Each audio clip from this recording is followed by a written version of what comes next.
Section 230 क्या था बताओ?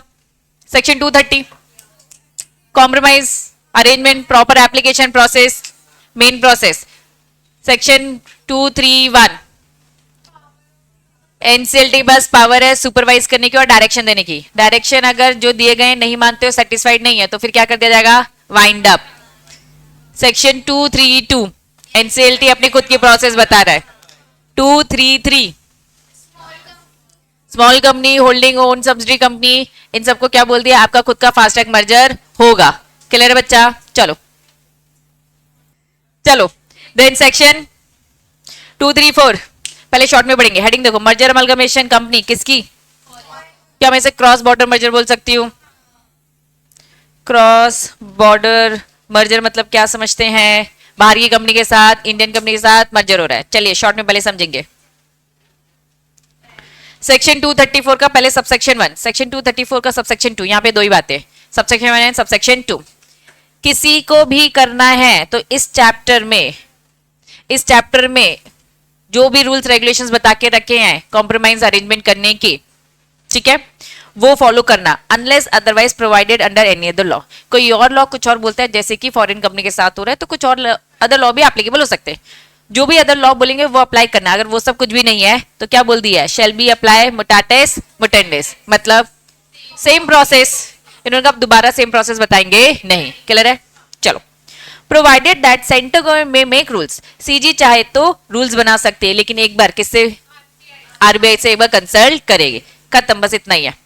सबसेक्शन 2 बोलता है subject to provision of the any other law for the time being in force. Foreign company कभी भी आएगी तो पहले आरबीआई से परमिशन लेगी, मर्जर करेंगी तभी होगा, अदरवाइज नहीं होगा। इन शॉर्ट सेक्शन 234 बोलता है एक फॉरेन कंपनी इंडियन कंपनी के साथ मर्जर करिए। पहला सबसेक्शन बोलता है इस चैप्टर में जो भी हमने रूल्स रेगुलेशन पढ़े सेम वही लगेंगे, एनी अदर लॉ कुछ बोलते हैं तो वो भी हम देख लेंगे। ठीक है, फिर उन्होंने सबसेक्शन 2 बोल रखा है जिसे भी आना है एक बार आरबीआई से कंसल्ट करेगा। आरबीआई भी क्या करेगा बच्चा? किससे बात करेगा? सॉरी, ऊपर था गवर्नमेंट रूल्स बनाएगी तो आरबीआई से कंसल्ट करेगा, रूल्स बनाते वक्त आरबीआई से कंसल्ट, लेकिन आरबीआई की परमिशन ऑलवेज लगेगी मर्जर के केस में, फॉरेन कंपनी के केस में। क्यों? क्योंकि क्या हो रहा है? FEMA. What do you mean by FEMA? Foreign exchange, foreign currency आ जाएगा तो आरबीआई के रूल्स रेगुलेशन फॉलो करेंगे। खत्म, इतना ही है। अब आपकी जो बुक है उन्होंने पहले सबसेक्शन 2 बताया, मतलब आरबीआई की अप्रूवल बताई है। ठीक है, फिर फॉरेन कंपनी में क्या क्या होता है, कौन होता है, मुटाटिस मुंडेस, सेम जो हमने पढ़ा, ये सारी चीजें पढ़ी। ठीक है, तो मुटाटिस मुटेंडेस, ठीक है, 1 और 2 याद रहेगा। 1 क्या बोल रहा था? हमारा लॉ लगेगा, एनी अदर बोल रहा है तो वो भी देख लेंगे। दूसरा, आरबीआई की परमिशन के बिना कोई मर्जर नहीं कर सकता। खत्म, चिल्लर। ये रूल्स है, बस एक्स्ट्रा डिटेलिंग बताइए, एक बार खुद से रीड करेंगे। नेक्स्ट आपकी बुक में सीधा आएंगे section 235, section 230 normal process, 31 supervise करने वाला, 32 एनसीएलटी की process, 33 small company, 34 foreign company. अब हम कहां गए? 35 में। 35 क्या बोल रहा है? Power to acquire the shares of the share holder dissenting from the scheme या फिर contract by the majority.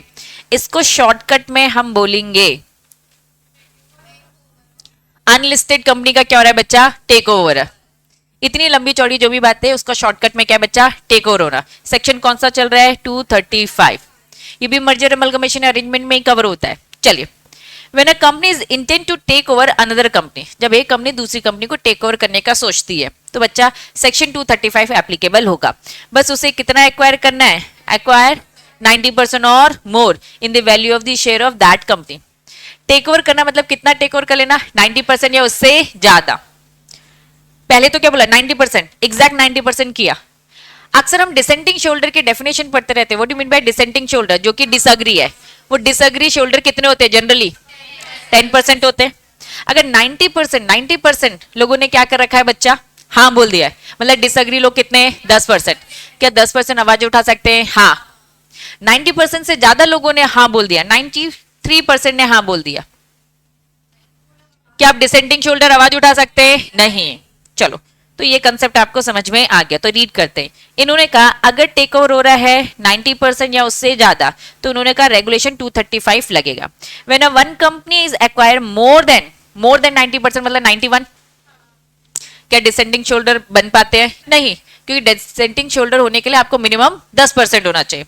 More than 90% control in the another company, shareholder holding remaining control in the other company are reduced to, क्या लिखा है, miserable minority, मतलब बेचारे minority है, 10% भी पूरे नहीं हो रहे क्योंकि इनकी सुनी जाएगी नहीं, इसलिए मिजरेबल माइनॉरिटी बोला. Do not even command, 10% stake ही नहीं है. अब 10% स्टेक नहीं है तो ये मीनिंगफुल यूटिलाइजेशन होगा ही नहीं. 10% लोग आके एनसीएलटी को शिकायत ही नहीं करेंगे, और शिकायत नहीं होगी तो वो भी सुनने वाला नहीं है. तो minority does not have any say in the management, they are no, ठीक है, mercy majority, even they do not have any role in the passing resolution in the general meeting, hence the status even provide them meaningful exit route. कुछ मत करो, सीधे से आपको क्या मिल जाएगा, एग्जिट रूट मिल जाएगा, क्योंकि आप एनसीएलटी के पास नहीं जा सकते. ये 100% टेक ओवर कहलाता है. क्या ये बात समझ में आ रही है? अगर 90% से ज्यादा लोगों ने हाँ बोल दी है तो क्या हो जाएगा बच्चा, कोई रास्ता नहीं है जाने के अलावा. क्या ये बात समझ में आ रही है? एक मिनट, इसको कंप्लीट करते पहले फिर आते. Advantage of going through this route, इस रूट की फैसिलिटी यही है कि अगर आपने 90% लोगों को मना लिया, इस रूट में कब आएंगे, जब 90% या उससे ज्यादा है. अगर आप इस रूट में आ गए तो जबरदस्ती 10% के लोगों को भी अपने शेयर्स बेचने पड़ेंगे. 90% से ज्यादा, 10% तो चलो फिर भी जा सकते हैं, मोर देन 90% होंगे तो जबरदस्ती 9%, 7%, 4% जो भी बचते हैं उनको भी बेचना पड़ेगा. तो उन्होंने ये बोल रखा है कि एडवांटेज है ये कि भैया माइनॉरिटी स्टेक भी जबरदस्ती आपको मिल जाएगी. ठीक है. The principle underlying section 235, company obtain the 90% of the share or a class of share under scheme arrangement, it can compel the, क्या compel मतलब क्या करना, फोर्स करना. किसको फोर्स कर रहे हैं बच्चा, compel the dissenting minority to part with its share. उन्होंने कहा भैया आपको अपना पार्ट तो अब देना पड़ेगा. Conversely, dissenting shareholder also enter to compel the company to acquire their share.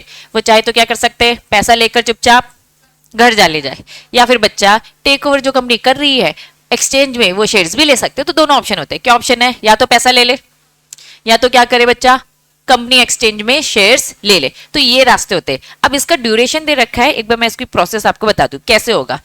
Transferor company और transferee company, transferee company exist करती है, ट्रांसफर कंपनी खत्म. ट्रांसफरी कंपनी ऑफर देगी किसको, मेंबर्स को. कौन से मेंबर्स को, ट्रांसफरर कंपनी के, कि मैं आपके शेयर्स खरीदने को तैयार हूं. ये जो ऑफर है मैक्सिमम कितने महीने का, 4 महीने का. अब मेंबर्स ट्रांसफर कंपनी के अपनी अप्रूवल देते कितने, 9/10 इन वैल्यू. 9/10 इन वैल्यू मतलब 90% लोगों ने हाँ बोल दी. अब 90% लोगों ने हाँ कर दिया, मतलब कि अब बाकी के बच्चे बुच्चों को भी जबरदस्ती देना पड़ेगा. 2 महीने after expiry of the 4 month, पहले हम मैंने 4 महीने का मौके दिया तुम सबको. तुम सब में कितने लोगों ने हाँ बोल दिया, 90% लोगों ने हाँ बोल दिया. 4 महीने खत्म. अब उसके बाद 2 महीने और. ट्रांसफरी कंपनी में गिव नोटिस किसको, बचे बुचे शोल्डर को फिर से अप्रोच किया जाएगा कि सुनो भाई 90% लोगों ने हाँ बोल दिया है, हमने उनको एक्सचेंज में शेयर्स दे दिए, अब आप ही बचे हो, प्लीज आप भी हाँ कर दो. Descending shoulder transfer company give the acquire their share. If descending shoulder does not obtain contrary order, उनको कोई कॉन्ट्ररी ऑर्डर मिले, अगर 10 है 10% तो एनसीएलटी के पास गए होंगे, एनसीएलटी ने कोई कॉन्ट्ररी ऑर्डर पास किया नहीं है. अगर 10% नहीं है तो बच्चा जा भी नहीं सकते. अभी मैं किसी बात कर रही हूँ 10%. 10% जो descending shoulder does not obtain contrary order with in 1 month of the above notice. Notice किसका आया था, ट्रांसफरी कंपनी का नोटिस आया था 2 महीने में कि भाई तुम ही बच्चे हो, ले लो भाई, क्यों नाराज हो, मान जाओ. ठीक है. अगर वो कहाँ गए, एनसीएलटी के पास गए हो, कोई ऑर्डर नहीं आता 1 महीने के अंदर नोटिस से, transfer company entitle, transfer company अब उसके पास पावर आ जाती है, किसके पास, ट्रांसफर, जबरदस्ती शेयर्स लेगी. Transfer company entitle bound to acquire the share on the term stated in the scheme या फिर कॉन्ट्रैक्ट. क्या ये बात समझ में आ रही है? वापस ये वो वाली लाइन है जो अभी हमने पढ़ी. कंपनी क्या करेगी, डिसेंटिंग माइनॉरिटी से जबरदस्ती अब ये शेयर्स ले लेगी. क्यों? क्योंकि एनसीएलटी ने भी उनका साथ नहीं दिया, अगर 10% है तो यहां पे यही बोल रहा है डिसेंटिंग शोल्डर को उनका फेवरेबल ऑर्डर नहीं मिला. 1 महीने के अंदर जब भी नोटिस आया था, ट्रांसफरर कंपनी का उनके पास आया था, वापस से ऑफर मिला था हमारे शेयर्स, है ना, सॉरी आप अपने शेयर्स हमें बेच दो. तो इन्होंने कहा कि भाई वहां से वो कहां पहुंच चुके थे, एनसीएलटी, कोई ऑर्डर पास नहीं हुआ, तो अब बाउंड है, कौन बाउंड है, ट्रांसफर कंपनी बाउंड है कि अब उसे जबरदस्ती खरीदना पड़ेगा, किन से? यही बच्चे बच्चे डिसेंटिंग शोल्डर। यहां तक चीज क्लियर है? Transferring company shall on the expiry of the 1 month from the date of the optional notice has been given, application किसको दी गई है? एनसीएलटी को। एनसीएलटी कौन गया हुआ है एनसीएलटी के पास? डिसेंडिंग शोल्डर, या फिर अभी पेंडिंग है, केस अभी खत्म नहीं हुआ। After that application has been dispose approach the transfer company along with the, क्या लिखा है? Duly executed transfer deed. Transfer company बोलेगी भाई मेरी तो नहीं सुन रहे, ट्रांसफर कंपनी तुम जाओ इन 10% के लोगों को मनाओ, इन 10% के लोगों को बनाओ, execute transfer deed and pay the transfer consideration to the transfer. पूरा पैसा उठा के ट्रांसफर कंपनी किसको दे देगी? ट्रांसफरर को, ताकि ट्रांसफर कंपनी ये पैसा किसको दे दे? डिसेंटिंग को। To the transfer company whereupon the transfer company is required to register the transfer within 1 month from the dissenting shareholder is this fact. तो पूरा प्रोसेस ये है, समझना। हेडिंग क्या है? अनलिस्टेड कंपनी का क्या हो रहा है? Take over. एक कंपनी दूसरी कंपनी को खरीद रही है, कितने खरीद लिए? कितने % लोगों ने हाँ बोल दिया है? 9-10 लोगों ने अगर हाँ बोल दी है तो बाकी के भी ऊपर प्रेशर है कि उन्हें भी वापस देना पड़ेगा। अब इन्होंने यहाँ पे यही सारी चीजें स्टिल बताई। उन्होंने कहा कि भाई वो तो इवन 10% भी नहीं है, तो मिशरेबल है, बेचारे टाइप के लोग हैं, कोई नहीं सुन रहा है। 10% तो फिर भी चले जाओ, ऑर्डर उनके अगेंस्ट ही आया, फेवर में नहीं आए, तो फिर भी उनको बेचना पड़ेगा। पूरी प्रोसेस के साथ बताया। 4 महीने के अंदर सबको ऑप्शन दिया। जो नाखुश है उनको कितना मौका मिला? 2 महीने। इस 2 महीने में भी वो खुश नहीं है तो वापस वहां कहां जाएंगे बच्चा? एनसीएलटी। बस एनसीएलटी के पास जाएंगे और वहां पे शिकायत करेंगे ऐसा ऐसा है। एनसीएलटी अगर उनके फेवर में नहीं देती तो भैया ट्रांसफरी कंपनी आएगी, ट्रांसफर कंपनी के थ्रू आपको फिर से अप्रोच करेगी और आपको अब तो बेचना ही पड़ेगा। क्लियर है? आप पूछो डाउट क्या? अब आपकी बुक में आएंगे, ऑफर टू डिसेंडिंग शोल्डर, ये वही लिखा है 9-10 एंड ऑल। एक बार वन रीड कर लेंगे। डिसेंडिंग शोल्डर मतलब जिनकी ना है। ट्रांसफर कंपनी 1 महीने फ्रॉम, यही 4 महीने, 2 महीने, 1 महीने। एक बार रीड कर लेंगे, बोलो मेरे बच्चों। चलो सेक्शन 230 याद आ रहा है क्या था? प्रोसेस 31 सुपरवाइज करना, 32 ट्रिब्यूनल की खुद की पूरी process, 33 small company, 34 foreign company, 35 unlisted company का टेक ओवर, 36 चलो। तो यहां पे क्या हो रहा है बच्चा? Minority shareholder. अब देखो यहां पे उन्होंने कुछ टर्म्स है जो तुम्हें बताया है, एक्वायरर बताया है, देन पर्सन एक्टिंग कंसर्न बताया है, यहां पे डेफिनेशन दे रखी है, ठीक है, लंबी चौड़ी डेफिनेशन दिख रही है, ठीक है। अब ये जो डेफिनेशन है ये पहले मैं तुम्हें शॉर्ट में बता रही हूं। जहां कहीं भी एक्वायरर आएगा, खरीदने वाले को हम बोलते हैं एक्वायरर, ठीक है। मैं रिलायंस कंपनी को खरीदना चाहती हूं तो मैं क्या हो जाऊंगी? एक्वायरर। किसी के साथ मिलकर खरीदना चाहती हूँ, रॉकी सर, अभिषेक सर, प्रिया मैम, साक्षी मैम, सबको बोल दिया आप लोग भी थोड़ा थोड़ा इस कंपनी के शेयर्स खरीद लो। तो पर्सन एक्टिंग इन कंसर्ट, मेरे कहे अनुसार वो भी मेरी प्लानिंग में शामिल है कि हमें उसे क्या करना है? टेक ओवर करना है, खरीदना है। तो क्या ये समझ में आया? पर्सन एक्टिंग कंसर्न में कौन कौन आता है ये पूरी डेफिनेशन है। इस डेफिनेशन को एंड में देखेंगे। लंबी चौड़ी डेफिनेशन दिख रही है, सभी में पढ़ा तुम लोगों ने, ठीक है। अब यहां पर चलिए सेक्शन में चलेंगे। उससे पहले बच्चा, पहले ये वाला मैं करवा रही हूं। कौन सा वाला?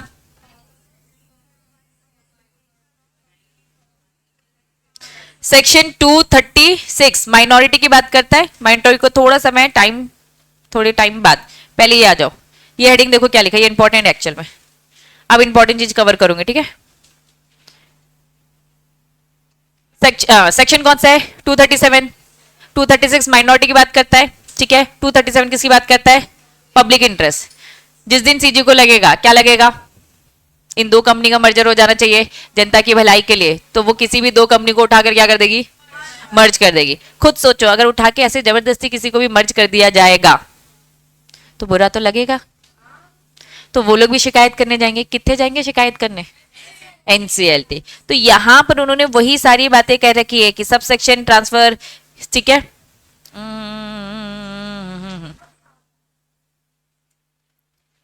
बहुत सारा है,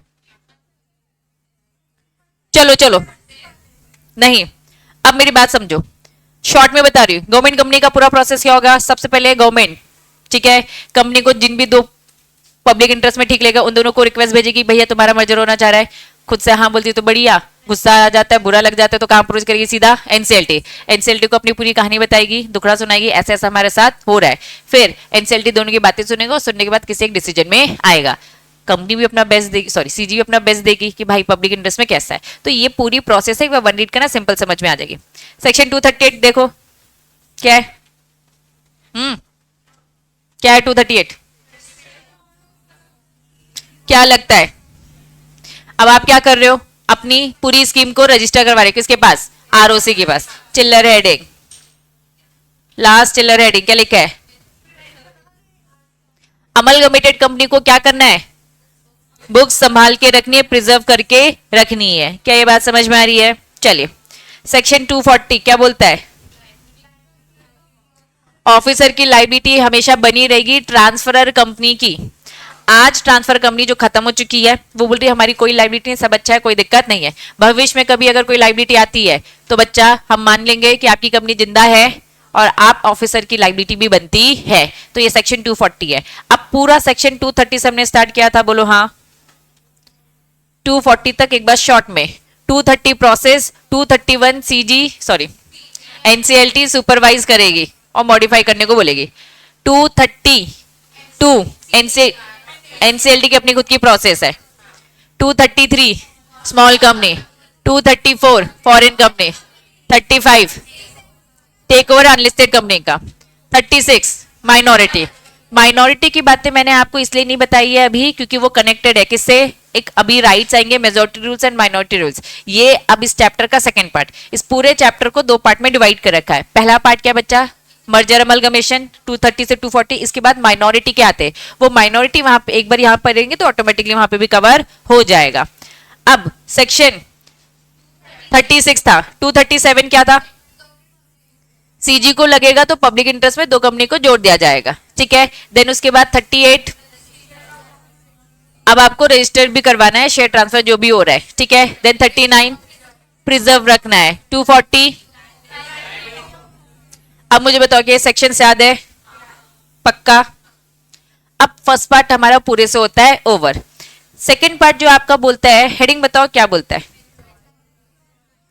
ये कवर करेंगे तो ऑटोमेटिकली सेक्शन 236 भी हो जाएगा। मैं एक बार लेकिन उसे रीड भी करवाऊंगी, ठीक है।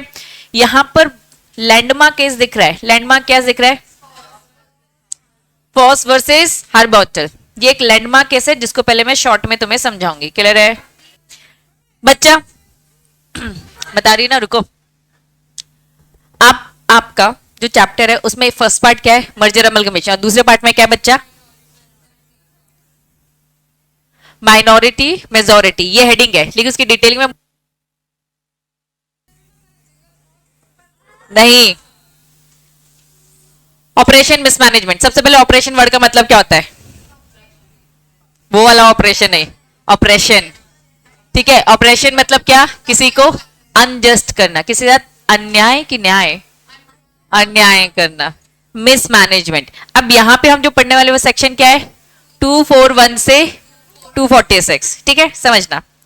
The operation of the minority, अभी जो हम टॉपिक पढ़ने वाले हैं आपके मॉड्यूल में मैं आपको लेके जाऊंगी मेजॉरिटी और माइनॉरिटी।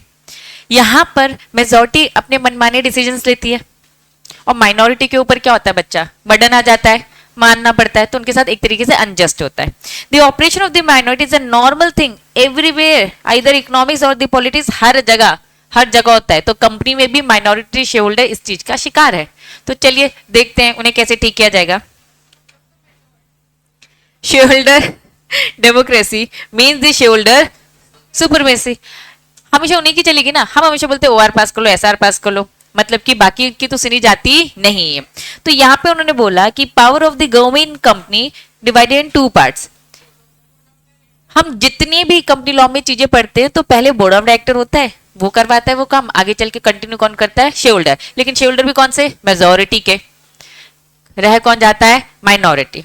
शेयर होल्डर के पास पावर है, ये सारी पावर आपने एंटायर पिछले चैप्टर्स में पढ़ चुका है कि मेमोरेंडम ऑल्टर करना है, शेयर कैपिटल रिड्यूस करना है, शिफ्ट करना है, ये सारे के सारे काम शेयर होल्डर के पावर्स है। दैट मींस आपको बस बता रहे हैं कि मेजॉरिटी से रेजोल्यूशन पास होता है और इनकी चलती है डोमिनेटिंग पोजीशन में। तो बुरा किसके साथ होता है बच्चा? माइनॉरिटी। तो पावर ऑफ मेजॉरिटी क्या है? कंपनी लिमिटेड बाय शेयर, तो शेयर के हिसाब से मेजॉरिटी देखी जाती है। अभी आपको बस बैकग्राउंड समझा रहे कि क्यों हम माइनॉरिटी के रूल्स रेगुलेशन पढ़ेंगे। तो पहले आपको बता रहे कि मेजॉरिटी को बहुत सारे फायदे मिले हैं, वो अपनी मनमाने तरीके से काम करती है। ठीक है, चलिए बढ़ते जाएंगे। लिमिटेड पावर, लेकिन कुछ लिमिटेड पावर भी है। पावर ऑफ द मेजॉरिटी में सब्जेक्ट टू मेमोरेंडम और आर्टिकल। ऐसा नहीं है कि वो अपने मनमाने डिसीजन लेंगे, मेमोरेंडम के अंदर होने चाहिए, आर्टिकल के अंदर होने चाहिए, तो ये कंपनीज एक्ट के अंदर होने चाहिए। तो यहाँ पे उन्होंने हेडिंग बताई है। हेडिंग क्या है? Principle of non interference. Principle says that court will not interfere. अब कोर्ट की जगह किसने ले लिया? एनसीएलटी। जनरल रूल बोला जाता है, मेजॉरिटी ने अगर हाँ बोल दिया एनसीएलटी कोर्ट ये सारे लोग इंटरफेयर करेंगे नहीं, जनरल रूल। जनरली बोला जा रहा है principle court will not interfere shareholder in the matter of the internal administration. अंदर का मैनेजमेंट आप लोग अच्छे से समझते हो, रेजोल्यूशन पास करो चल जाएगा, लेकिन it is also not interfere with the management of the company by it's director. Internal management जो मैनेजमेंट का भी काम आता है वो भी नहीं, till the time acting the power of the article of the company. अगर डायरेक्टर आर्टिकल के हिसाब से भी काम करे तो उन्हें भी इंटरफेयर किया जाएगा नहीं। तो इन शॉर्ट, चाहे बोर्ड ऑफ डायरेक्टर हो चाहे हमारे मेंबर्स हो, उन्हें कभी भी डिस्टर्ब किया जाता नहीं है, क्योंकि मेजॉरिटी ने हाँ बोल दिया होगा तो कुछ तो सही सोचा होगा, लेकिन स्टिल कभी कभार दिक्कतें होती हैं, माइनॉरिटी के साथ गलत हो जाता है। तो एक लैंडमार्क केस है, ये लैंडमार्क केस क्या है? Foss versus Harbottle. ये नाम आपको लैंडमार्क केस है, इसका नाम याद रखने का। क्लियर है? चलिए, ये केस हुआ था, उस केस के कंक्लूजन में जाते हैं। केस बोलता है there is two share holder, दो शेयर होल्डर थे, फॉस एंड टर्टन। इन्होंने फाइल किया suit. They allege that the director of the company had carried out the fraudulent और इलीगल ट्रांजैक्शन। इन्होंने क्या एलिगेशंस लगाए कि भाई हमारे जो कंपनी के दो डायरेक्टर वो क्या कर रहे हैं बच्चा? फ्रॉडुलेंट एक्टिविटी कर रहे हैं। ठीक है, where the property of the company on the basis of such allegation minority shareholder brought an action। अब भैया दो, यहाँ पे उन्होंने क्या बोल दिया? दो शेयर होल्डर ने ही बस शिकायत करी। कायदे से डिसेंडिंग शेयर होल्डर कौन होते बच्चा? 10%। लेकिन ये 10% ये तो दो लोग थे जो बस कहते भाई डायरेक्टर कुछ तो घपला कर रहा है, सही नहीं कर रहा है। ठीक है, The majority shareholder resolved the action taken by the director। उन्होंने कहा भाई alleging that they are not responsible for the loss of the company। इन्होंने कहा कि नहीं डायरेक्टर की कोई गलती नहीं, डायरेक्टर सब सही काम करे। किसने बोला? ये मेजॉरिटी ने। लेकिन माइनॉरिटी में जो वो दो लोग थे वो अभी भी अगेंस्ट में थे। क्या फैक्ट समझ में आए? जजमेंट आया, कोर्ट ने डिसमिस कर दिया सूट और क्या बोल दिया? Majority of the member in the general meeting then the court will not interfere. General rule क्या है? मेजॉरिटी जो सोच रहा है सही सोच रहा होगा, तो ये था जनरल रूल। लेकिन फिर क्या हुआ? इस केस से एक कंक्लूजन में आए। इस कंक्लूजन में क्या है बच्चा? Recognition of the separate legal personality of the company. Separate legal personality समझते हैं? कंपनी अलग है और कंपनी के मेंबर्स अलग है। ये बात क्लियर है? कभी कभार ये सेपरेट लीगल एंटिटी को हम भूल जाते हैं। Lifting of corporate veil. ठीक है, इन्होंने कहा रिकॉग्निशन सेपरेट लीगल पर्सनालिटी है, प्रिजर्व है राइट, मेजॉरिटी के राइट्स अलग है, कंपनी लॉ जगह जगह पे पावर तो देता है, तो ये सारे एडवांटेज है। मल्टीप्लिसिटी ऑफ दी क्या लिखा है बच्चा? फर्टाइल। मतलब क्या होता है? Incapable of producing any useful result, suit can be avoided. जबरदस्ती के केसेस किए जा रहे हैं जो कि पुख्ता प्रूफ के साथ नहीं बोल रहे, बस एविंग केसेस कर रहे। Litigation at the suit of the minority is a fertile irregular, मतलब बस टाइम वेस्ट करे। तो ये समझ में आया कि भाई ये माइनॉरिटी के लोग फ्री में टाइम पास भी कर सकते हैं, हो सकता है ना? किसने कहा कि वो सच्चे ही होंगे? झूठे भी हो सकते हैं। तो हर तरीके की चीज होती है। फिर इस केस का क्या है बच्चा? Exception. Very very very important. Case समझ में आया? केस क्या बोलता है? डायरेक्टर घपला कर रहे थे, कुछ दो लोगों को लग रहा था, उन्होंने शिकायत करी, मेजॉरिटी ने बोला नहीं इसमें डायरेक्टर की कोई गलती नहीं है, कंपनी आर्टिफिशियल बॉडी है, कंपनी आर्टिफिशियल बॉडी तो उनका खुद का लॉस होता है, डायरेक्टर का इसमें कोई रोल नहीं है। चलिए एक्सेप्शन पढ़ेंगे। The case of the majority rule does not prevail, commonly known as, जिसे हम एक्सेप्शन बोलते हैं। सबसे पहला हेडिंग बताओ क्या लिखा है? अगर डायरेक्टर कुछ ऐसा काम कर रहे हैं जो कि क्या बच्चा? अल्ट्रा वायरस एक्ट है, दैट मीन्स अब बियॉन्ड द पावर काम कर रहे हैं, कर सकते हैं क्या? नहीं। ये जो केस है फर्स्ट जो बॉटल का जो केस, नाम क्या था? हर बॉटल, ठीक ठीक है। फॉर जो हर बॉटल का जो केस है ये क्या बोलता है कि भाई मेजोरिटी हमेशा विन होती है, लेकिन माइनॉरिटी भी विन होगी। माइनॉरिटी कब विन होगी? जब अल्ट्रा वायरस एक्ट होगा, जब हमें साफ साफ दिख रहा है कि क्या हो रहा है बच्चा, फ्रॉड हो रहा है। किसके साथ? माइनॉरिटी के साथ। नेक्स्ट क्या लिखा है? रॉन्ग डूअर्स इन कंट्रोल, मतलब ऑफेंडर, गलत करने वालों के पास ही पूरा कंट्रोल है, मतलब कि हमारे डायरेक्टर बने बैठे हैं। Resolution require the special majority but it is pass by the simple. कभी कभार स्पेशल मेजोरिटी भी आता है, मतलब जैसे OR होता है, SR होता है, बीच बीच में बहुत सारी परमिशन आ जाए 90%, ये सारी चीजें भी होती है। तो इन्होंने कहा कि भैया लॉ बोलता है कि आपको स्पेशल मेजोरिटी चाहिए, लेकिन आपने किससे काम चलाया? सिंपल मेजोरिटी से, तो ये भी गलत है। तब क्या हो जाएगा? माइनॉरिटी जीतेगा। हम क्या पढ़ रहे हैं? कब माइनॉरिटी जीतेगा? पहला कब? अल्ट्रा वायरस एक्ट में। दूसरा जब गलत ही हो रहा है माइनॉरिटी के साथ। तीसरा गलत लोगों के पास कंट्रोल है। चौथा स्पेशल मेजोरिटी की जरूरत थी, आपने सिंपल से काम चला लिया। या फिर बच्चा पर्सनल एक्शन, रीड करो। Individual membership right can not be invaded, invaded मतलब छीना जाना, बाय द मेजोरिटी। किसी माइनॉरिटी के हक को आप छीन रहे हो, उसके राइट्स को आप क्या कर रहे हो? छीन रहे हो, तब माइनॉरिटी जीत जाएगा। तो ये सब क्या पढ़ रहे हैं अपन बच्चा? सिचुएशंस। और सिचुएशन क्या लिखा है? मेजोरिटी अपनी ड्यूटी नहीं निभा रही है। और फाइनली क्या लिखा है? ऑपरेशन मिसमैनेजमेंट का मतलब अनजस्ट हो रहा है, मिसमैनेजमेंट हो रहा है, इसको रोकने के लिए भी अगर एक्शन लिया जाएगा तो यस माइनॉरिटी शोल्डर जीत जाएगा। तो these are exception, very very very important. क्या ये बात समझ में आई? अब इन्होंने प्रिवेंशन ऑपरेशन मिसमैनेजमेंट को मीनिंग बताया है। इन्होंने कहा कोई भी डेफिनेशन डिफाइंड नहीं है, लेकिन इसका मतलब क्या होता है जो भी आपको मैंने बताया, किसी के साथ गलत होना। अब किसी के साथ अगर गलत हो रहा है तो वो एप्लीकेशन देगा, किसको देगा? ट्रिब्यूनल को।